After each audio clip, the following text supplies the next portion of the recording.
പ്രതിപക്ഷ നേതാവ് സ്ഥാനത്തുള്ള പിണറായി വിജയന്റെയും സംസ്ഥാന സെക്രട്ടറി എം.വി. ഗോവിന്ദന്റെയും നേതൃത്വം കീഴ്ഘടകങ്ങൾ ചോദ്യം ചെയ്തിട്ടുണ്ടെങ്കിലും അതിലൊരു മാറ്റവും വിശാല സംസ്ഥാന കമ്മിറ്റി യോഗത്തിൽ ഉണ്ടാകാനിടയില്ല.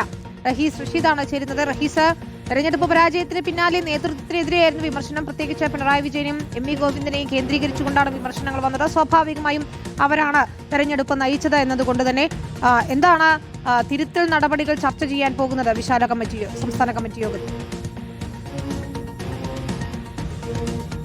വിനീത, ഓഗസ്റ്റ് മാസം 2ാമത്തെ ആഴ്ച വിശാല സംസ്ഥാന കമ്മിറ്റി യോഗം ചേരുമെന്നാണ് മനസ്സിലാക്കുന്നത്. 3 ദിവസം നീളുന്ന ഒരു സംസ്ഥാന കമ്മിറ്റി യോഗമായിരിക്കും ഉണ്ടാവുക.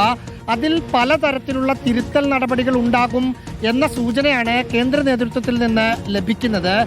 പക്ഷേ സ്വാഭാവികമായും ബ്രാഞ്ച് തലം മുതൽ ഏതാണ്ട് ജില്ലാ സെക്രട്ടേറിയറ്റ് വരെയുള്ള ചർച്ചകളിൽ ഏറ്റവും അധികം വിമർശനം കേട്ട 2 പേർ അന്ന് തെരഞ്ഞെടുപ്പിനെ നയിച്ച മുഖ്യമന്ത്രിയായിരുന്ന പിണറായി വിജയനും പാർട്ടി സെക്രട്ടറിയായ എം.വി. ഗോവിന്ദനുമാണ്. പക്ഷേ സംസ്ഥാന സെക്രട്ടേറിയറ്റ് സംസ്ഥാന കമ്മിറ്റിയിൽ തെരഞ്ഞെടുപ്പ് സംബന്ധിച്ച റിപ്പോർട്ട് വെച്ചപ്പോൾ വ്യക്തികേന്ദ്രീകൃതമായ ഒരു തരത്തിലുള്ള കുറ്റപ്പെടുത്തലുകളും ഇല്ലായിരുന്നു. പക്ഷേ ഇനി വരാൻ പോകുന്ന വിശാല സംസ്ഥാന കമ്മിറ്റി യോഗത്തിൽ അങ്ങനെ ആയിരിക്കില്ല എന്ന സൂചനകൾ പുറത്തു വരുന്നുണ്ട്.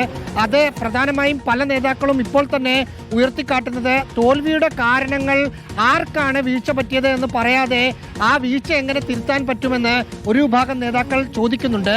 ഈ വിശാല സംസ്ഥാന കമ്മിറ്റി മുന്നിൽ കണ്ട് തന്നെയാണ് കെ ശൈലജയും പി കെ ശ്രീമതിയും പി ജയരാജനും അടക്കമുള്ള ആളുകൾ ചില വിമർശനങ്ങൾ ഉന്നയിച്ചത്. പി രാജീവ് ഒരുപക്ഷെ LDF കൺവീനർ സ്ഥാനത്തേക്ക് വരുന്ന തീരുമാനം ഈ സംസ്ഥാന കമ്മിറ്റിയിൽ ഉണ്ടാകാൻ സാധ്യതയുണ്ട്. കെ രാഗേഷിന്റെ ജില്ലാ സെക്രട്ടറി പദവിയിൽ നിന്ന് ഒരു മാറ്റവും ചില നേതാക്കൾ സൂചിപ്പിക്കുന്നുണ്ട്.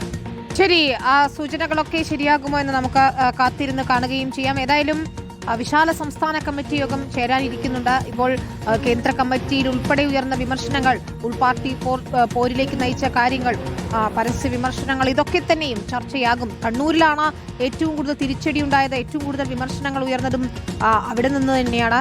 അപ്പോൾ അത് പ്രത്യേകം പരിഗണിച്ചേക്കും, ചർച്ച ചെയ്തേക്കും എന്നുള്ള സൂചനകൾ കൂടിയാണ് വരുന്നത്.